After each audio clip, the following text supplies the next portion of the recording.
ಕೇಸ್ನಲ್ಲಿ ಪ್ರಜ್ವಲ್ಗೆ ಜೀವಾವಧಿ ಶಿಕ್ಷೆ. ಕೈದಿ ಸಂಖ್ಯೆ ನೀಡಿದ ಪರಪ್ಪನ ಅಗ್ರಹಾರದ ಜೈಲಾಧಿಕಾರಿಗಳು ತಡರಾತ್ರಿವರೆಗೂ ನಿದ್ರಿಸದೆ ಭವಿಷ್ಯದ ಚಿಂತೆ.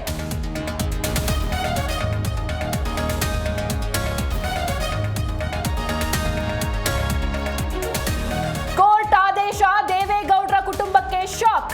ಪ್ರಜ್ವಲ್ ತೀರ್ಪು ಪ್ರಶ್ನಿಸಿ ಹೈಕೋರ್ಟ್ ಮೊರೆಗೆ ಸಿದ್ಧತೆ.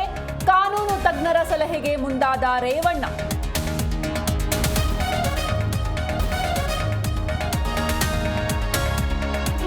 ಪಿಜಿ ಮಾಲೀಕನಿಂದ ವಿದ್ಯಾರ್ಥಿನಿಯ ಅತ್ಯಾಚಾರ. ನಿರ್ಜನ ಪ್ರದೇಶಕ್ಕೆ ಹೊತ್ತೊಯ್ದು ದೌರ್ಜನ್ಯ. ಬೆಂಗಳೂರಿನ ಸೋಲದೇವನಹಳ್ಳಿಯಲ್ಲಿ ಆರೋಪಿ ಅರೆಸ್ಟ್.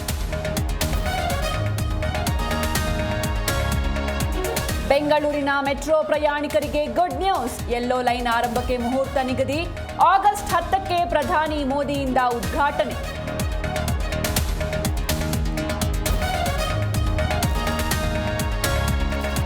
ಕೇರಳ ನರ್ಸ್ ನಿಮಿಷಪ್ರಿಯಾ ಪ್ರಕರಣಕ್ಕೆ ಟ್ವಿಸ್ಟ್.